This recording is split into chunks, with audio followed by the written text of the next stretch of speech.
Hi guys, good morning. আজকে আমি মাথায় তেল দিতে আমার ভিডিওটা শুরু করলাম। দেখো আমাকে দেখে মনে হচ্ছে কি রুগী না। যাই হোক, হ্যাঁ আমার মাথাটা একটু যন্ত্রণা করছিল, আমি মাথায় ঠিকঠাক তেল দিই না। ওর মা হয়তো কখনো দিয়ে দিল না দিল, আমি নিজে থেকে দেওয়া হয় না খুব একটা। তো যেটি এখানে তেল দিয়ে দিচ্ছে, যাই হোক দেখে রুগী লাগছে, একটু কেমন কেমন লাগছে। যাই হোক, তো মাথায় তেল দিয়ে দেখো সোজা আমি সকালের খাবার খেতে চলে এসেছি। মা এখানে সকালে করেছিল লুচি আর সব কিছু দিয়ে মানে একটা তরকারি।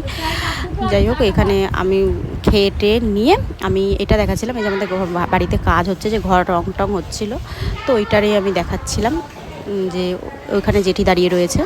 তো ওই যে মিস্ত্রি কাজ করছে, এখনও কমপ্লিট হয়নি, হচ্ছে এখনও কাজ অনেক বাকি রয়েছে। তো কালারটা কেমন লাগছে বলো, আরও যখন পুরো কমপ্লিট হয়ে যাবে আমি তখন দেখাবো তোমাদেরকে যে কেমন হয়েছে কেমন না হয়েছে, ঠিক আছে।